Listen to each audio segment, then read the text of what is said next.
Welcome everybody to the Unnormalized podcast. This is your host, Frankie A, and I'm like you don't even understand how excited I am for this next guest. Today I have with me, I'm such a fan. She's in my playlist on heavy rotation. And today I have joining with me to talk about the life unnormalized, NEON HITCH. Welcome, NEON. Oh, thank you so much for having me. Oh, it's my pleasure. My pleasure. Like I said, I'm a huge fan. And probably the first exposure that I've had to NEON was with her collaboration with Gym Class Heroes with Ass Back Home. I love that song. And I just love all your music. I love your style. I love the nice fresh breath of air that comes with everything that's NEON HITCH. So NEON, let's start off by tell us a little bit about yourself. So I like to start off my interviews with people telling me about who they are and where they've come from, family life, things like that. I feel like you know the main picture of who I am, and you know, a lot of people kind of get the overall story. I've always been very open with who I am, but if you don't know, who am I? I'm a girl who grew up in a bus. I traveled Europe street performing. I ran away to India at 16, and then I decided to be a singer and signed my first deal in England at 18. Then I got discovered on MySpace and flown out to America, working with, you know, some of the top people ever. I was truly blessed. And I have gone through a lot on my career journey, so much. I've learned so much. And now I'm proud to say that, you know, I'm able to stand on my own 2 feet, make my own decisions in my career and my life. And yet still having all of the knowledge that I've had from my whole upbringing, my childhood, you know, the circus performing days, everything I've learned from the industry. And now, like, I really am the ruler of my own life, and I'm here to inspire. I'm NEON. well, thank you, NEON. Good enough story. Like, that was kind of like the bullet point. No, absolutely. And I think it gives, like, you know, because we see artists that we like and we enjoy and we kind of follow their career, but sometimes we don't know like where their journey began and what led them to what us, the fans and the viewers, are receiving from you. And I think it's an important part of somebody's journey is the beginning, you know, just talking about you know, how they've come to be who they are, and kind of how that instilled life skills and all that kind of stuff. So let's talk about like growing up a little bit. So when was the first time that you said, like, yeah, I think I want to go an unconventional route and get really into this music career? I mean, beautiful voice. I mean, even if you guys watch her like live shows and all that kind of stuff, you know, she's dope as hell. I mean, like, when did you really feel like, I have something here? So, I mean, I never really in the beginning planned on being a singer, artist. You know, my main focus was really the circus, but once getting into it, you know, it felt pretty quickly, but, you know, I did a lot of groundwork, but it went really quickly, like to the top of the, you know, the game sort of thing. And I felt frustrated a lot of the time because I didn't have control of my own career. And that was really frustrating for me because I make so much music and I felt like, you know, I wasn't living my freedom, and that was really tough. So for me, I had to just kind of rack my brain and think about, you know, to kind of use what I have. I already have an amazing, strong fan base, the NEON Tribe. I love them so much. Like, we've been through so much together. They're like a family to me, you know?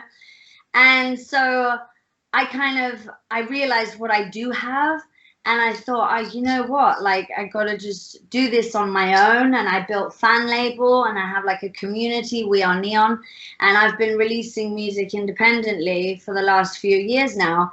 And it's amazing to have that complete freedom. Okay, like I don't get the same numbers that I was getting when I was on Warner Brothers, obviously, because you need a machine behind you. It's all a machine.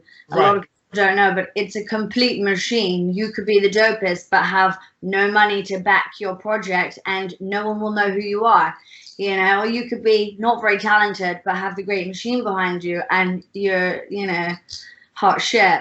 So I kind of chose the route of freedom more so than, okay, you know, what numbers could I be getting? Because I feel like if you're doing something genuinely anyway and true to myself and true to, like, you know, your own journey basically, then I feel like that will naturally resonate with more people. And so this is what I'm doing right now. It's like there's really no planning with my career anymore. It's kind of funny because I'm like, I feel like putting a song out today. I might just do it, you know? Right. I mean, and that's like, you touched upon it, and you know, the machine that goes behind it, because a lot of people don't know it's a business, right? So, you know, it's all about marketing and all that kind of stuff, and but to touch upon what you said, like sometimes we get that and it's not quality, you know, or it's not sustainable, you know. The artists come and go, I think what you do that's really unique is,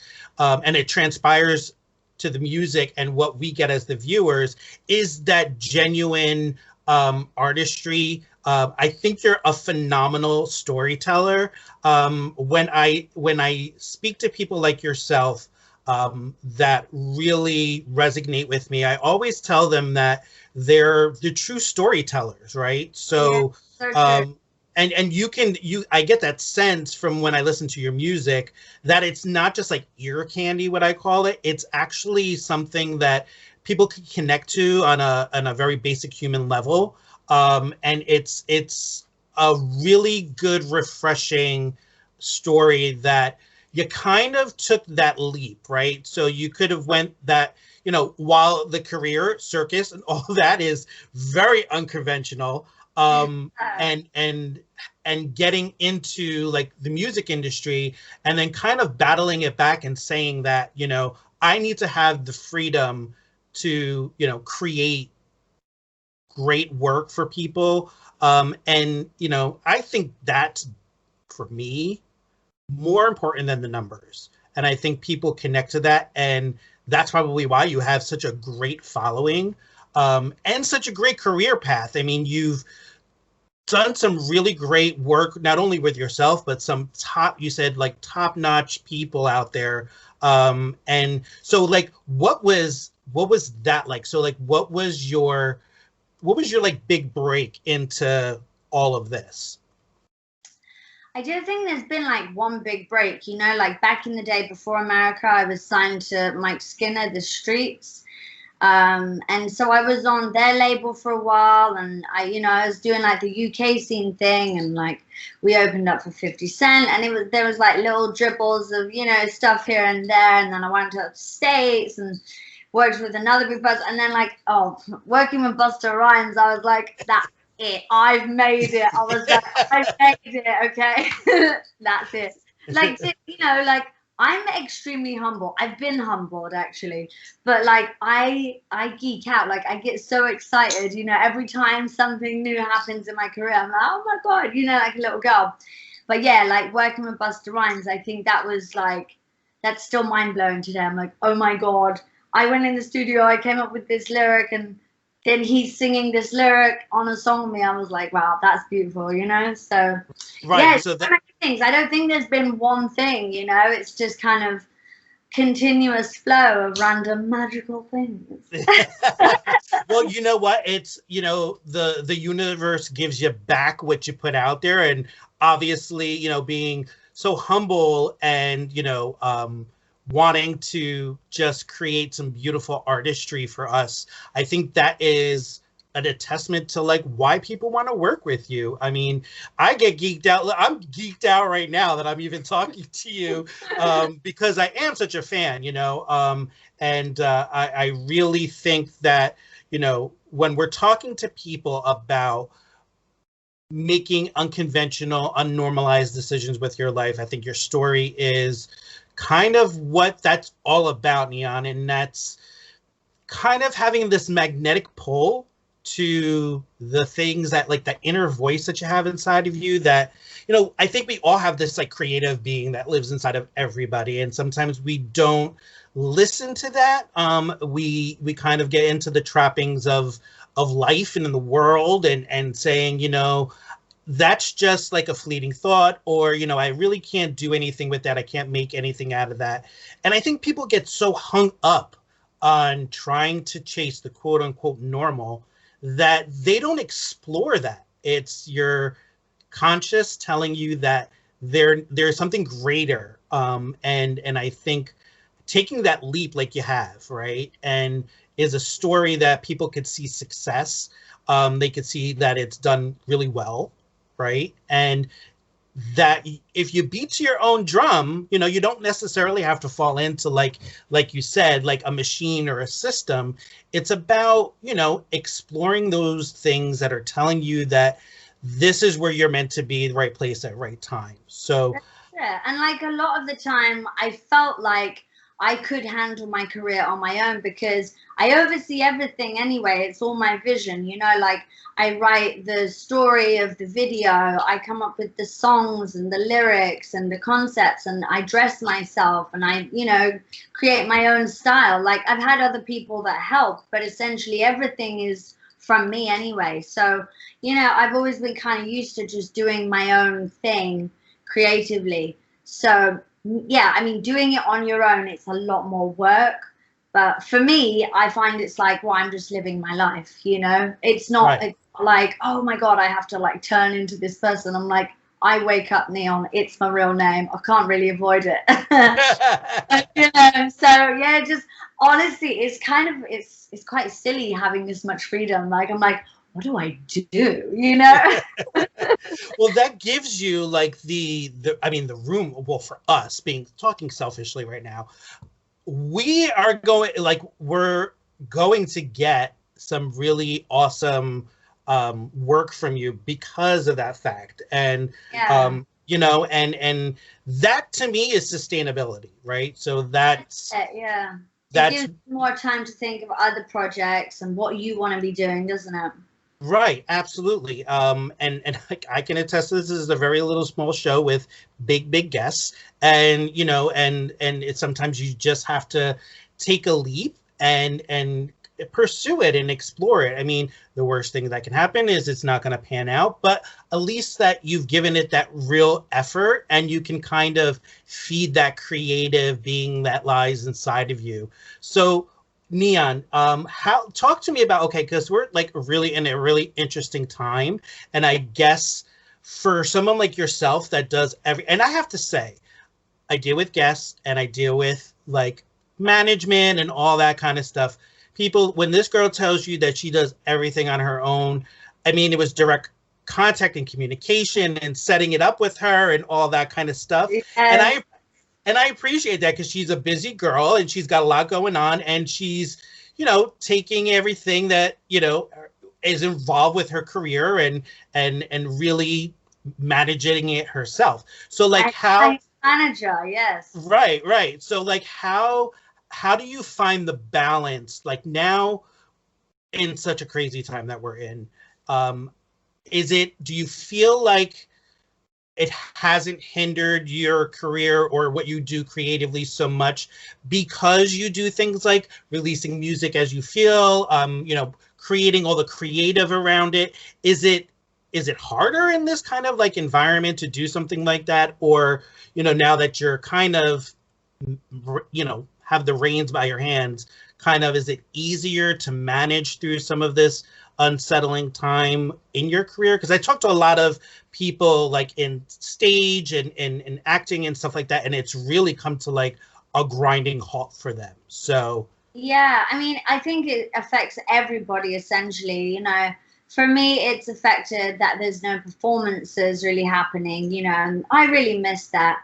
And also mostly is that I'm in the UK and I can't even go to America, you know, and I was living in Miami, like that's actually my home. And so I to the UK and I've been stuck in the UK since March. I ended up having to get a house here, which is nice. It's by the beach and la la la, very boring. But I'm like, get me back to Miami. So it's affected me there, and you know, going into the studios, you know, studios haven't been open and I'm not in Miami near my studios that I work in and stuff. So yeah, I mean, it makes you kind of have to rethink how you know what your approach is, which I feel like I continuously have to do that in my life. I just get things thrown at me and it's like, well, it's just, you have to rethink your approach, Neon. And I go, okay, I got this. And, you know, you just kind of figure out a new way of doing things. And that's what I've been doing.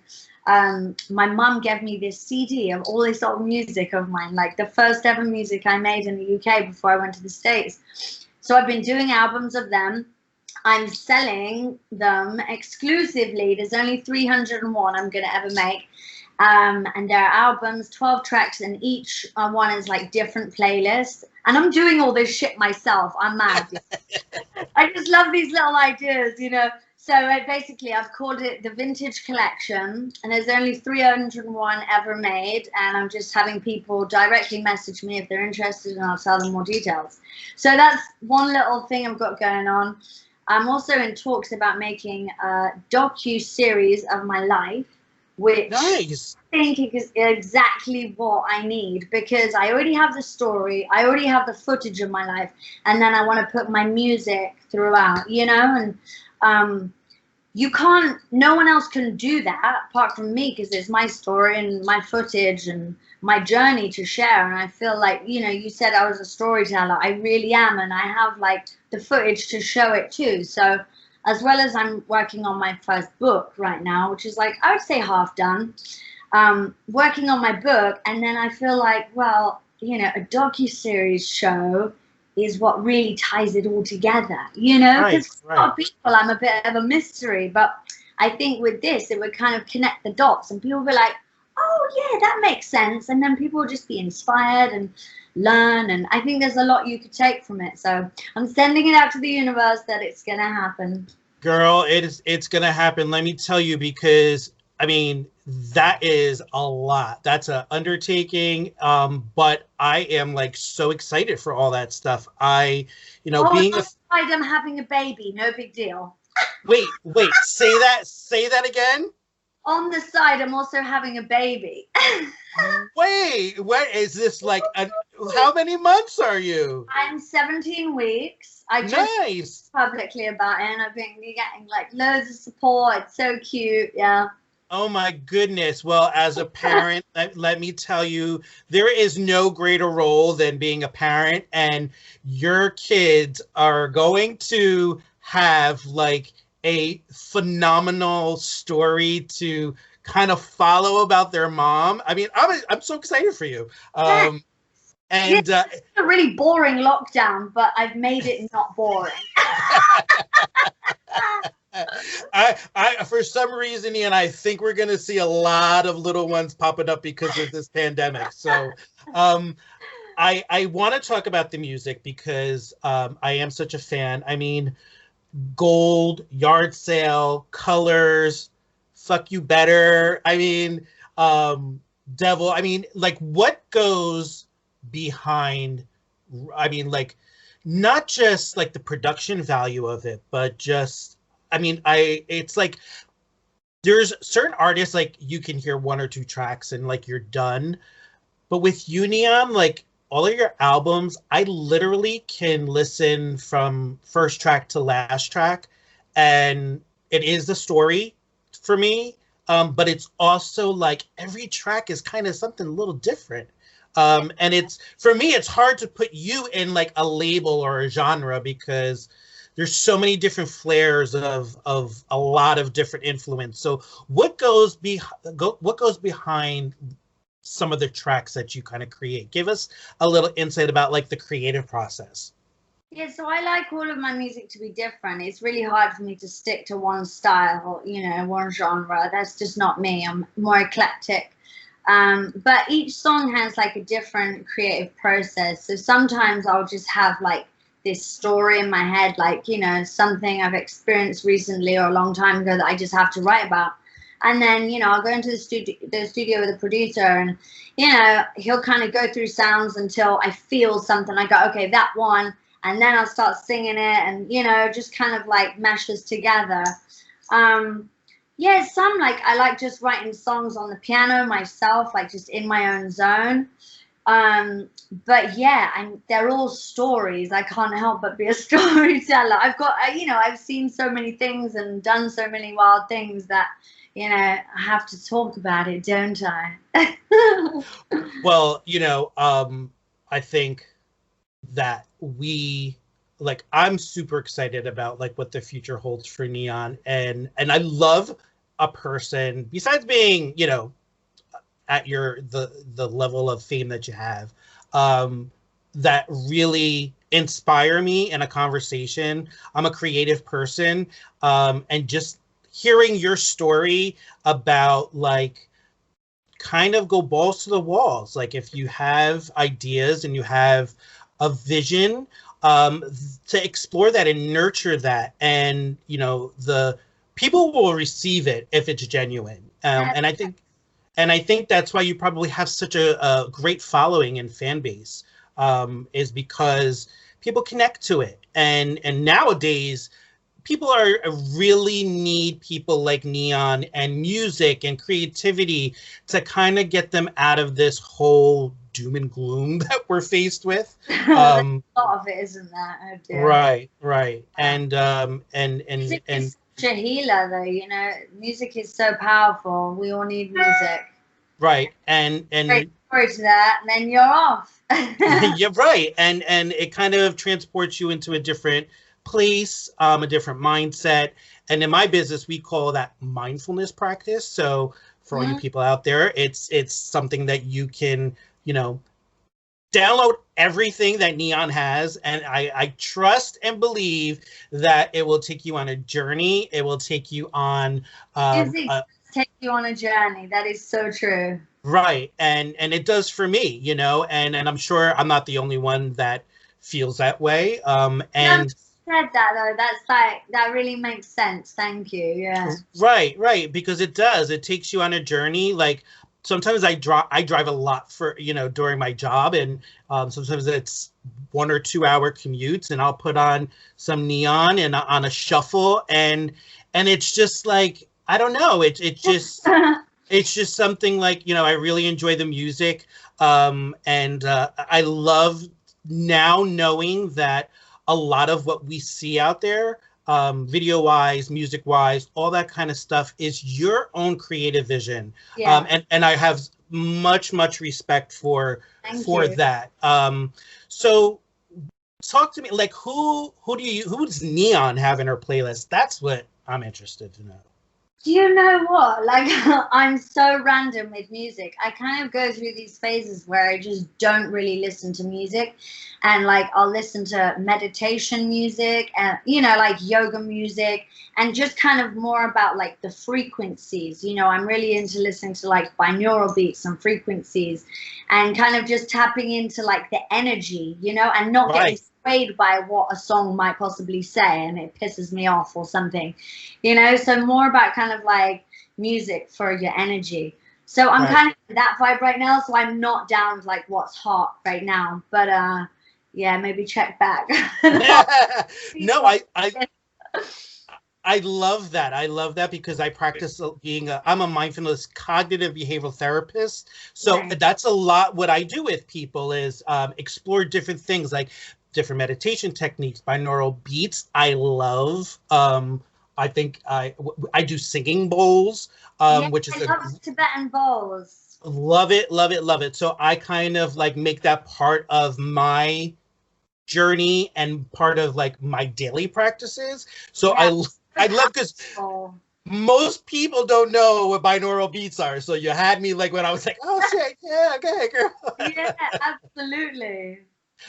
So Neon, before I let you go, and I thank you for your time. I know you're very super busy, obviously. just give us a recap of some of the projects that we can kind of, I know you talked about your vintage collection, so maybe tell people a little bit more how they can kind of explore that music-wise, projects. Just give me the rundown. Give me the lowdown, girl. Yes, so right now I'm doing the vintage collection, which is 12 unique tracks of the first music I made back in the UK before I went to the States. So I'm only making 301, so if you want one, DM me. On Instagram, is usually a good way of contacting me, and I will let you know more details. Then also, stay tuned for the TV show and the book, and also I feel like I'm going to put more music out soon. So just keep in touch. Yeah. Right. And all that, guys, and being a mom. So. Well, that part too. Yes. But again, as a parent, I think that, just your energy, you're going to be a phenomenal mom. And your kid is going to, have such a great record of who her mom is. I said her. Was that a Freudian slip? I said her. I keep thinking it's a girl too. You just did. Do I find out the gender on 30th September, so I'll let you know. Well, I don't know why it just kind of came out, but Neon, thank you so much for joining me today on the Unnormalized podcast. And streaming everywhere. Right. So we want you guys to find Neon on Instagram. Do you just give them all your kind of like socials so people can kind of know? Hitch for Twitter and Instagram, Facebook, YouTube. You can see all the videos. Neon Hitch TV. Yeah. And by the way, you'll find me. By the way, before I let you go, I just want to let you know that those little crescent rolls that you made. Oh yes. With the chocolate, I was like. Now she does it all. She sings, creates, cooks, mom, book writer, author, all that kind of stuff. So guys, this has been the Unnormalized podcast with Frankie A and Neon Hitch. Go to Apple, wherever you get your streaming and music. Download everything that she has. I mean, I can go on and on about how many tracks I love and rattle them off, but go download everything. Find her on all the social medias. Hit her up, DM, and get one of those vintage CDs, collections that she has. And everybody, this has been the Unnormalized podcast again with Frankie A and Neon Hitch. And everybody, get unnormalized. Woo! And coming up next, check out my first installment of Unnormalized and Beyond with my co-host Marlon vs. Barrett as we check out Devil's Tower in Alpine, New Jersey.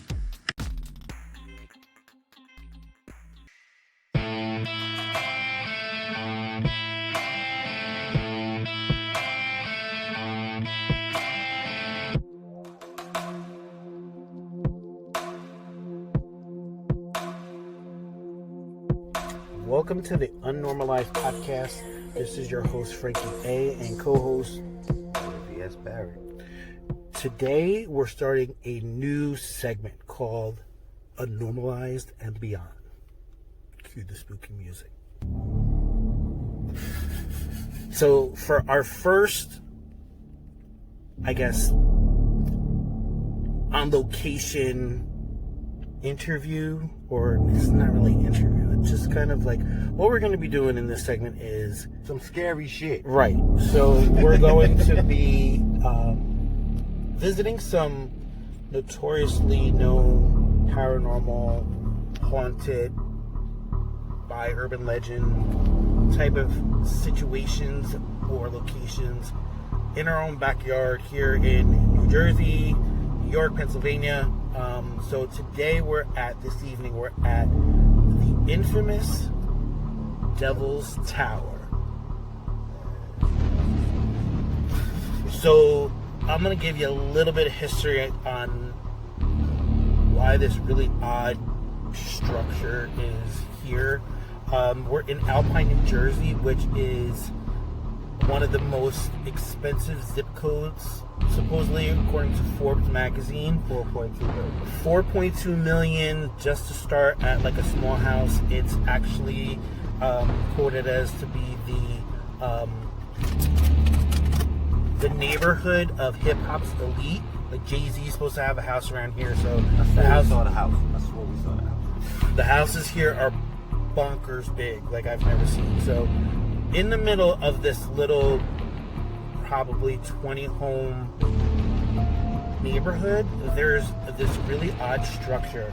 It's called the Devil's Tower. It was built in 1910 by millionaire sugar importer Manuel Renoda. So the urban legend is that at one point this was called Rio Vista, and again it was like where he laid ground on like one of the biggest homes in New Jersey, and they had so much money, him and his wife, that they constructed in this area, and it's right on the New York skyline, so you can see the New York skyline. So she wanted like the best view of that scene. So her husband Manuel built Harriet this huge observation tower where she can go climb to the top and get the best view of New York City. So the story has it that one day she was up in the tower and she caught Manuel cheating on her, and in like a fit of despair she jumped from the top of the tower and committed suicide. And then Manny was doing him. Right, and it went fucking left real quick.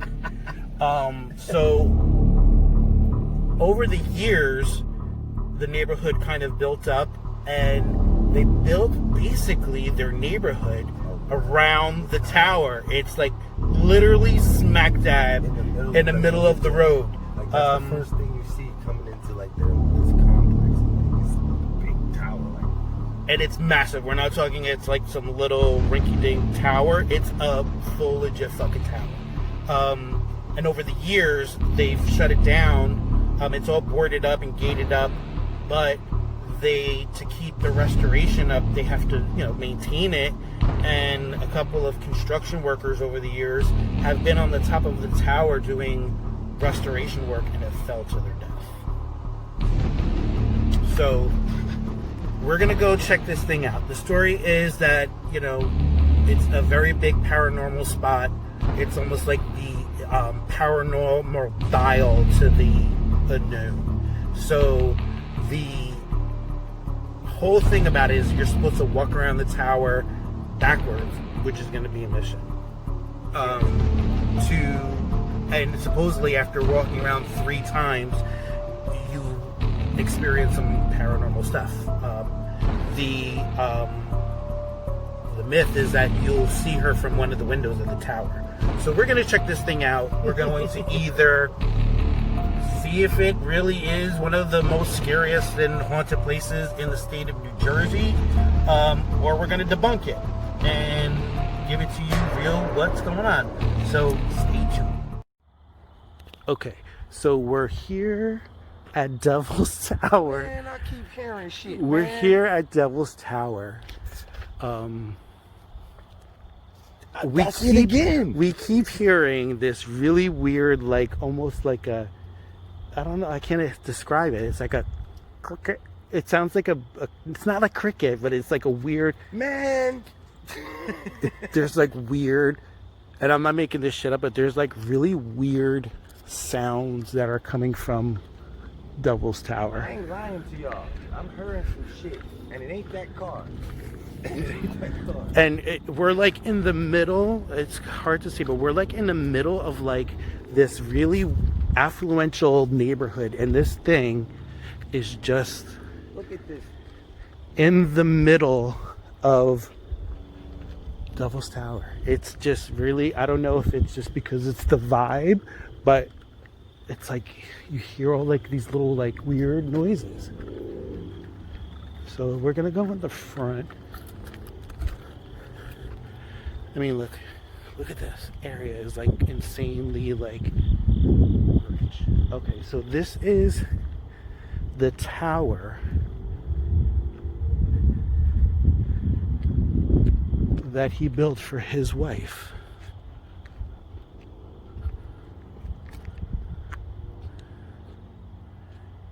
And I'll show you the road. That's the road you come down. And as you're driving down, this is right in the middle. That's crazy. Of the road. Why it was never taken down fully, it is like a historical land site now. So that's probably the reason why they haven't taken it down. But yeah, it's just very weird.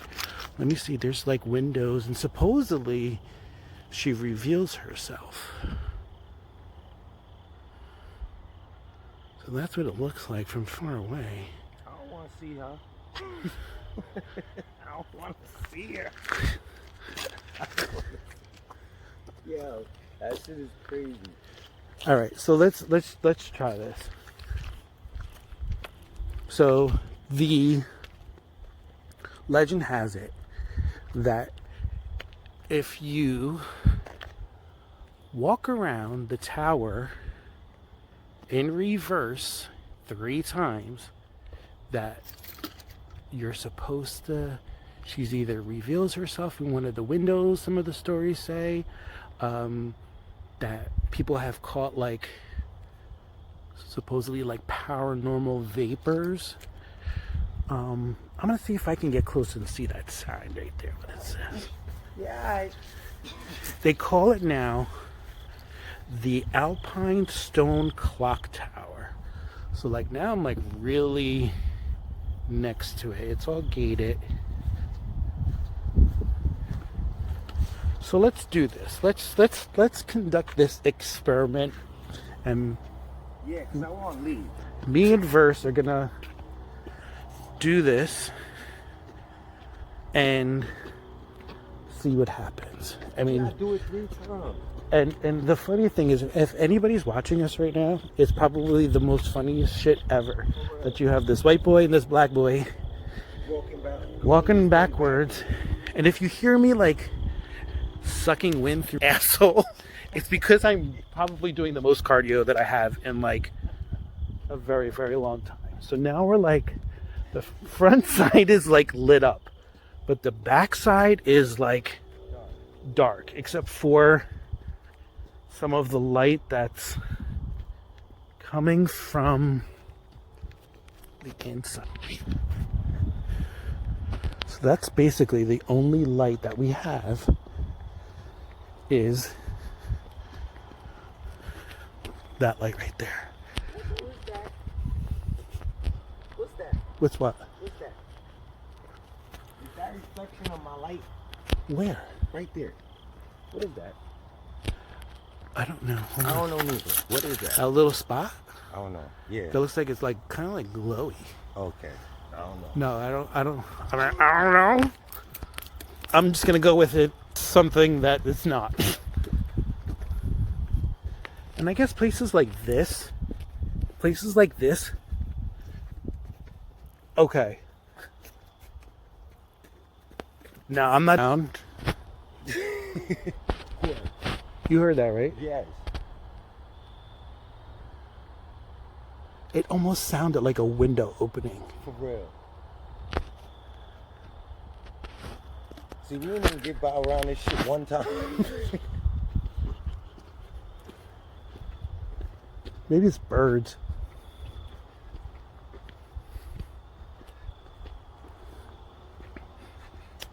Okay, so we haven't even made it around I would stop twice to see shit. one full lap. And we hear like weird noises coming from the tower. And I'm really, really not even making it up. All right, so we're completing lap number 1. Back at the front of the tower.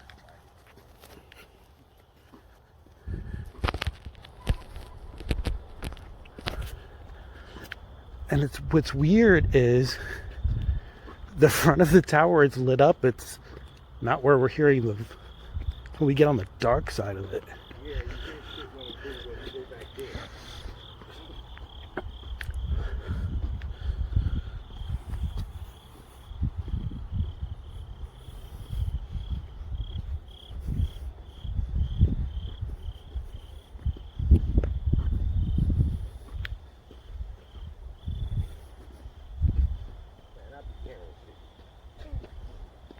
Y'all hear that?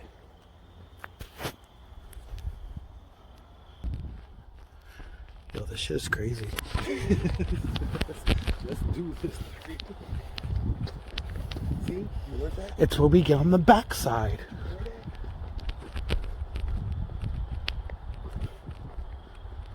Dude, I heard it again, like as if somebody opening a window.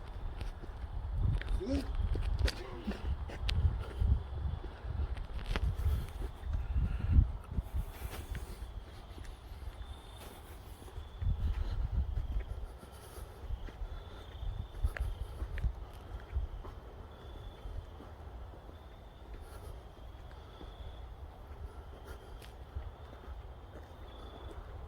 Yeah, this is. Could be my own psyche, but this is really fucking creepy. And I've been through some creepy shit. Alright, so. Yo, man, you better fucking catch up because I'll be leaving your ass. Slow because when I hear something, I slow. I want to know what the hell it is. The crazy thing too, I'm noticing. They got cameras on like windows. I guess because they probably try to see if like people just don't fuck with it.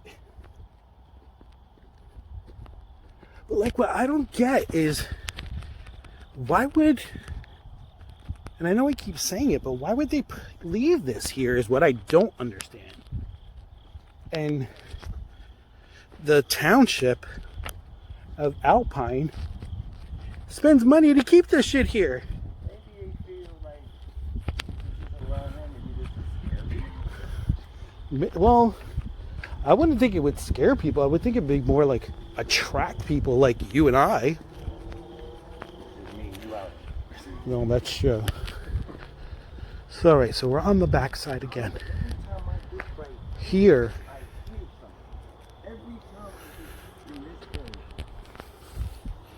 And it's not coming from, like, there's like a little wooded area. It's not coming from there. It's coming from the tower. Right here. Every time I get right here, I hear something. Every time.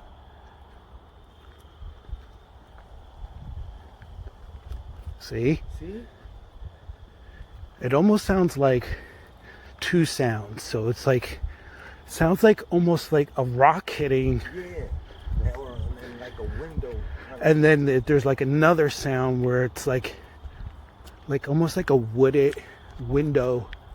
See?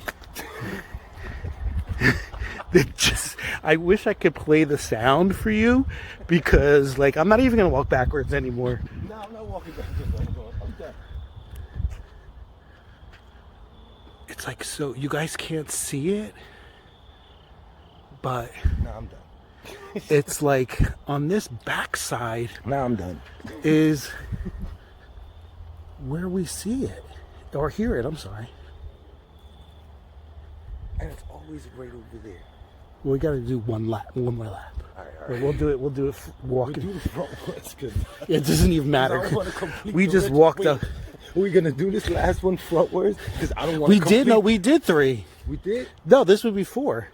Oh, I don't want to complete. Oh shit, we completed the ritual. That's what Yes. I was gonna say. That's what I'm saying. We'll just walk. Well, maybe we didn't. Maybe I think this was going to be our third This one. was the third one. No, this is the third one.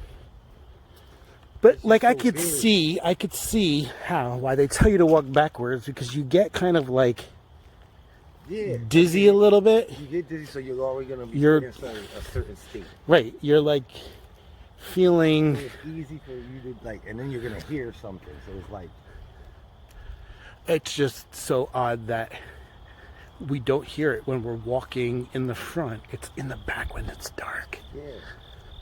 It would be different if we heard the sounds like all around. You know what I mean? Like if we came in the front, we heard the sound. It's like right where you get this like one part of the corner. I'm gonna try to be quiet.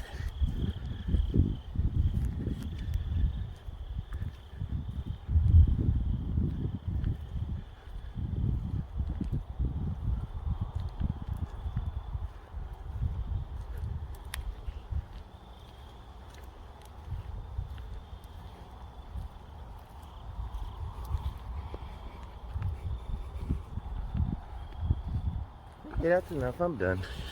So, Devil's Tower. Super interesting. Super spooky. Super spooky. Kept hearing sounds every time we went there. But mind you, that was back because we were going backwards. And That's when right. We were hearing it. We didn't hear it this Now time when we walked went around. frontwards, we didn't hear nothing.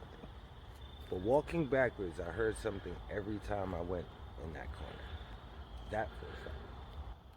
So, okay, y'all. So, this is Frankie A. On V.S. Barrett. And we just came to Devil's Tower in Alpine, New Jersey, one of the scariest rated places in New Jersey. Yep. And I'm ready to go. yeah, we keep hearing sounds and it's crazy, and I'm not really even making that up. But check it out. Devil's Tower, Alpine, New Jersey. Everybody get unnormalized. Get it normalized.